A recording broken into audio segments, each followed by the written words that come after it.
SAG AFTRA. Yes. Strikes, Lots of updates, news and stories. stuff coming out about how the Yeah. strikes have begun.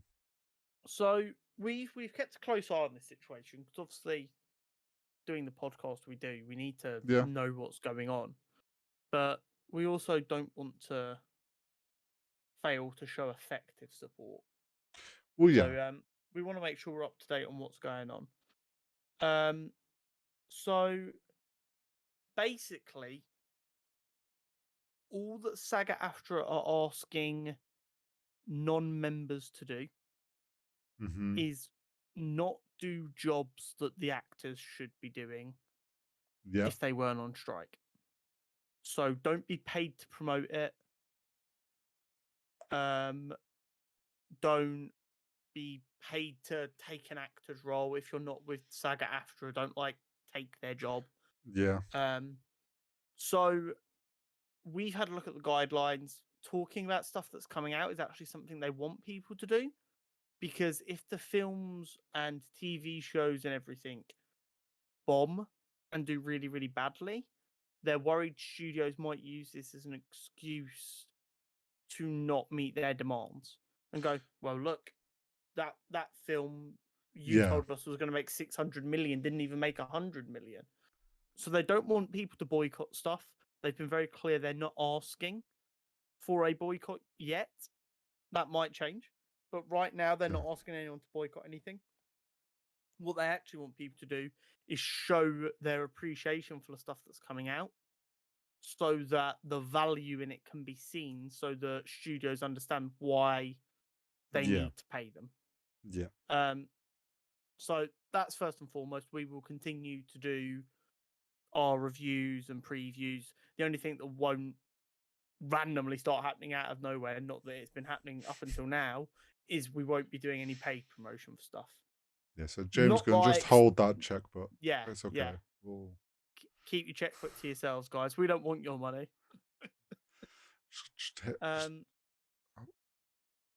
hit me back in like a month. Yeah. Just make the actors happy, then you can pay us as well. We'll be good then. But there is a couple of really big bits to consider. Yes, there is. Because I feel like, I think it's fair to say we're both very pro-union, just as a concept, let alone the nitty-gritty of each union. Just conceptually, I want everyone to be part of a union. But there's been a lot of information that, if you're outside the industry, you wouldn't know. And I'm not saying we're in the industry, but we've gone out to find this information so that we can understand what their full gripes are. And some of the big things that I took away have been, under SAG AFTRA, you need to be earning $27,800 a year to have health insurance. Which, of course, if you're in America, is very, very important if you would like to live. Yeah. Full stop. And only 20% of SAG AFTRA members are meeting that threshold. And that's the wild thing. When people say that's the threshold, and people think, oh, well, the likes of Ryan Reynolds and all these big names, that's no problem for them. So a lot of smaller actors are going to be on way more than that, because those actors are getting huge salaries.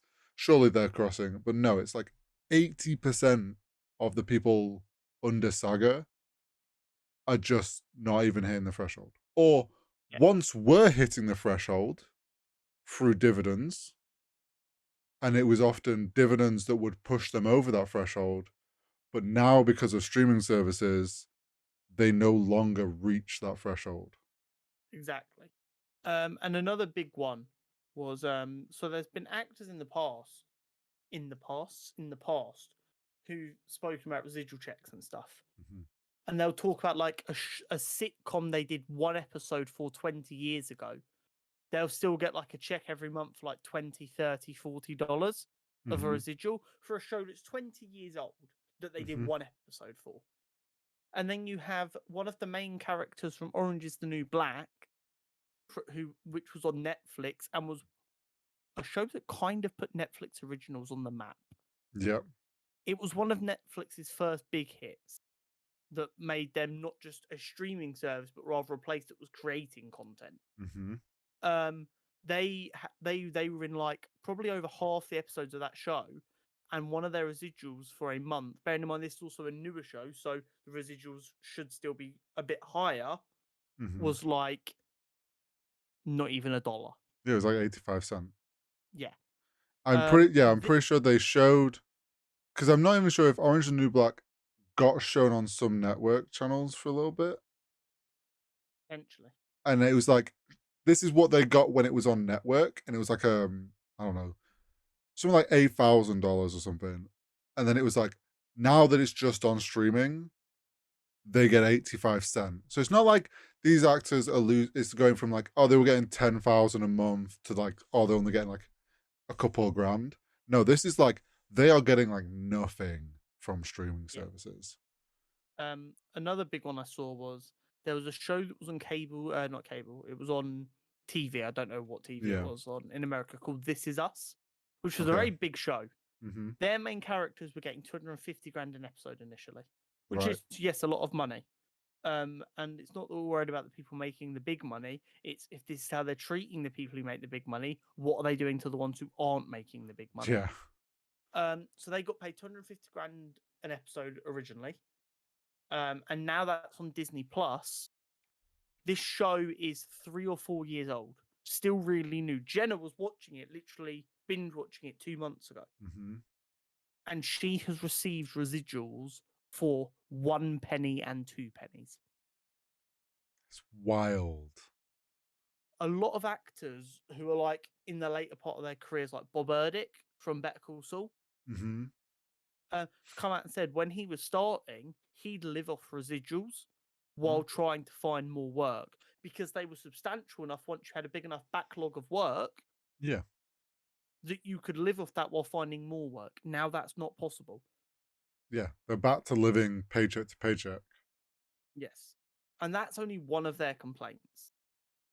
Another Yeah. big complaint is that that studios were trying to get extras to sign a 1 day contract, which isn't uncommon to come and be an extra for Mm-hmm. $500. But in that contract, they were trying to get them to sign away their likeness so that forever, at no additional cost, they could create AI and computer generated replicas of them that they could use in the background forever. So, what an actor who was doing an extra role for $500 per day was doing would be $500 for 1 day and then never needed ever again. Yeah, there was one story that lined up with that where someone had, for a Marvel show, they didn't say which one, um, they got paid for a day, and then at the end of the day, they had to go into um the VR room or something they called it. They got full body scanned, and essentially, then their contract, like they had to sign and agree that their likeness would be used in CGI forever in that universe. So essentially, forever in the MCU. So like, not quite as big as like they can use it in anything, but basically like them testing the water or being like, oh, we can just pay this person for a day and we have a backlog of AI extras that we can use in the MCU. Because the MCU is so good at their CGI as well. But it's It's wild. it's really really scary, and it would put actors out of work when And a lot of them are struggling to get by anyway. I think we've now seen the kind of first pass of not demands or like requests from Yes, SAG AFTRA, this is what we want. and the response that essentially the studio representatives gave. There was a lot there. Big ones like we've talked about the residuals, like it's changing the way that residuals are handled by streaming platforms from the precedent that was set by Netflix was just straight up rejected. Yeah, Basically being like, now we don't want to pay you residuals. There was ones where like if extras end up having to do more work in a day than being just an extra, they should get paid more. That was rejected. Um, things another like, go on. another big one was the one that like struck out to me as craziness was a lot of actors are based in New York or LA because that's where the Yes. work is. And there is a relocation fee of Mm. $8,000 to help them move. Which, okay, that is perfect, that makes sense. However, that $8,000 is the same no matter what, and it is the same if the show is in Toronto, you film there for 3 months a year, and it's a 10 season long show. You're going to have to go back out there for 3 months every year, rent, eat, sleep, have a car, whatever. Mm-hmm. But obviously, you can't give up your place back where you live for the other 9 Yep. months of the year with your partner, maybe children. And Mm-hmm. again, we're not talking about the multimillionaires. We're Yeah, we're just talking talking about about your general. average actors. Yeah. That $8,000 isn't enough.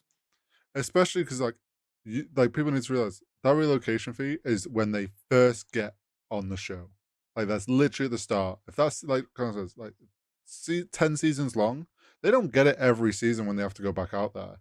It's just like a one-time thing. And then there was also I saw that like people were saying actresses and actors are saying like they have to take on leases or they'll have to then break a lease when they're done, which then is obviously bad on their like credit and or they Yeah. have to find other actors to take over. Like it's really it makes things a lot more difficult for them.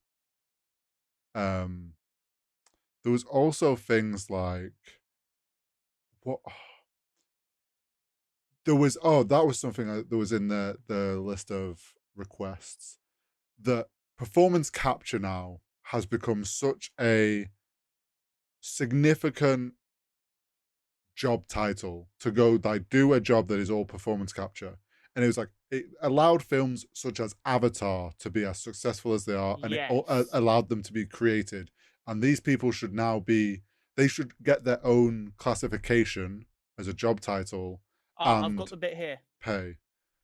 Performance capture. Saga AFTRA proposal. Finally acknowledged that performance capture is in fact a Saga AFTRA covered category of work. Mm-hmm. This highly skilled form of performance makes blockbuster projects like Avatar possible. So, what SAG AFTRA are asking for is for studios to treat people who are doing motion capture Performance. performance Yeah. are treated the same as actors protected by SAG AFTRA because they're not currently. The studios just rejected that. Yeah. They're They like, didn't. nah. They didn't counter it. They've just gone no. So this means Zoe Saldana and people like that, or even Andy again, Serkis. yeah, your superstar actors down to your people who are background characters don't get any of the protections that they would get working on a live action project No. when they're doing motion capture Which is wild considering how often most motion capture and performance capture is used now. all the time, all of the Yeah. time. And it also maybe that makes a bit more sense as to why we're moving away from practical costumes because by doing that they can put them more in performance capture to treat them like shit.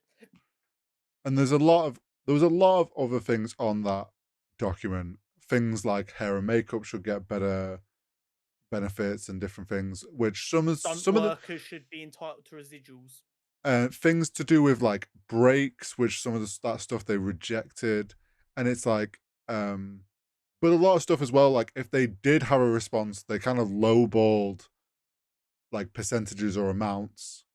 Yeah. Or they were like, we don't feel like this exactly like explains enough detail. Like they're basically being like, nah, come back at us with another attempt of that. Yeah. And the thing is, it's like, as with all these things, they are in negotiation. Obviously, not everything is going to get blanket accepted. Nothing is going to be the original demands. Has to be leeway from both sides. That is how these things work. But to just straight up reject some of those really big and important points, like, is just wild. Yeah. So I think we could be in for a long one. Yeah, I think we can. And I think at the moment, the studios are like, it's just started. Like, the only major thing it's affected has been the Oppenheimer premiere in the UK, like big films we're talking here. And then there's been some stuff has started to be affected for San Diego Comic Con, which, let's be honest, big studios don't give a shit about Comic Con. I will As much as we say wish they did. I saw a very interesting number thrown out though. It's Okay. being estimated that for every studio, Mhm. every production that's currently being halted. So if CBS have 10 productions that have all been Mhm. halted, each of them productions is estimated to be costing the studio $600,000 a week. And they're happy to burn that money. Because that's what it is. They are burning that fucking money. Do you know? So, one of maybe like the last things on this, I saw a bit of a tinfoil hat theory as to why the Okay. studios are so reluctant to give these residuals. Okay. What if these studios, Wild Thought, have been pumping and faking the numbers for these shows? Being like, oh yeah, they're doing so well. You should sign up to our streaming platform. Like, we're getting all these views. Come Look watch how our popular shows. these shows Yeah. are. Actually aren't doing that well, and they don't have the money to give for those like the numbers don't match, and they don't Maybe. want to have to prove that. And I was like, you know what? That's not the wildest theory. Like, I can definitely see Netflix being like, yeah, this show's doing amazing. Like, Witcher 3 is getting breaking numbers when everyone knows no one's watching Witcher 3. Because Yeah. Henry Cavill, the fact that they've split it into two parts to milk that man is just wild to me. But anyway, that's another. Yeah. But it's definitely interesting, that's for sure. Yeah. We will, We I shall think we see. will see a shift in things. It's gonna be a long one. At the end of the day, people like Bob Iger, Bob Iger, do not deserve to earn $27 million a year No. off of the back of In all of these bonus, by the way. actors, creative writers, directors, studios, runners, makeup artists, stunt coordinators, workshop designers, VFX. They don't deserve to earn all that money when all of them people are struggling to make a living. That's the bottom fucking line. I don't even think that's one of my more outlandish eat the No. rich takes. I would like to think that's just a bit of a common sense. The labor who make the thing are entitled to the majority of the profit, not the person who was given a C-suite position of said company. Yeah. The There's a only reason that CEOs don't need a union, and it's because they make the fucking rules. The only C-suite jobs that ever have any respect to them are the creative officers, like your James Gunns, because they are actually creating shit for the studios. So, yeah, Exactly. Um, wild times, So wild times. I understand like if you're not that plugged in, why hearing millionaire actors Actors, yeah, complain about the situation might make you go, do I really care? They're not actually. This is one of the few times where a rich person is not actually out there fighting personally for themselves. They're yeah, fighting for all of the other actors they could have been if they hadn't had their big break. well, yeah, and a lot of them started as. So it's like a lot of these big actors got going because of residuals and because of these things, and now they're gone away, and these new actors don't have that to help get them going in their careers. So, yeah, it's not about big actors getting paid more. It's about the big actors standing to try and get the little actors paid more. Exactly.